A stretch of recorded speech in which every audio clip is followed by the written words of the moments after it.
একটি মেয়েকে ৭৭টি সাপের মধ্যে কবর দেওয়া হয় ১৯৮৬ সালে করাচির এক পত্রিকায়। সেই মেয়ের মায়ের হাতের লেখা একটি চিঠি প্রকাশ পায়। তিনি লিখেছেন, আমার বড় মেয়ে কিছুদিন আগে মারা যায়। সে মারা যাওয়ার পর যখন তার কবর খোঁড়া হয় তখন তার কবরে ৭৭টি সাপ দেখা যায়। তারপর আরো একটি কবর খোঁড়া হয়, সেখানে ৬৭টি সাপ দেখা যায়। তারপর আরো একটি কবর খোঁড়া হয়, সেখানেও ৬৭টি সাপ দেখা যায়। তারপর এলাকাবাসীর পরামর্শে এক পর্যায়ে সেই কবরে তাকে মাটি দেওয়া হয়। তাকে মাটি দিয়ে এসে তার বাবা মানে আমার স্বামী, সে নিজের মাথার চুল নিজেই টেনে টেনে তুলছিল আর বলছিল আমার মেয়ে নামাজ রোজা সব করতো, শুধু পর্দা করতো না।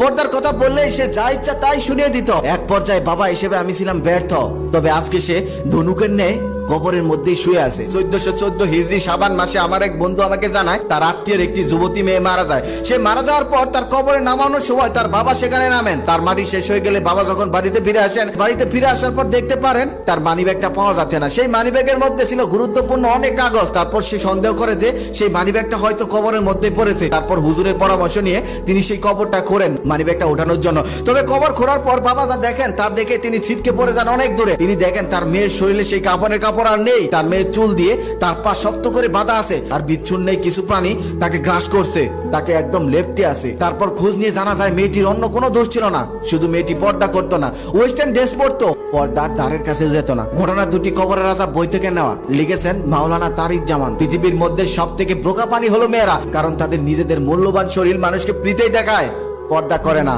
আর সেই কারণে তাকেই যেতে হবে জাহান্নামে, সহ্য করতে হবে ভয়ঙ্কর কবরের আযাব। সাবধান হয়ে যাও মেয়েরা, দুনিয়ার ভোগ বিলাসের থেকে কবরের আযাব, জাহান্নামের শাস্তি অনেক বেশি ভয়ঙ্কর।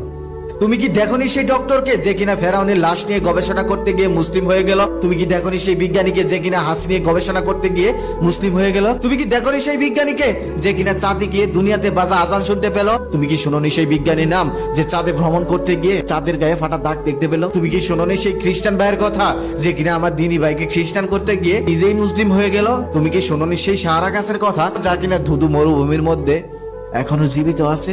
তাহলে তুমি কেন হতাশ হও? তুমি কেন ভেঙে পড়ো? তুমি তো জানোই তুমি সত্যের পথে আসো। একজন ডক্টরের একটি কুকুর ছিল, সে যেখানে যেত কুকুরটিকে সাথে করে নিয়ে যেত। কুকুরটিকে অনেক ভালোবাসতো। সে একদিন প্রত্যন্ত একটি গ্রামে একটি রোগী দেখতে গেল, সেখানে কুকুরটিকে নিয়ে গেল।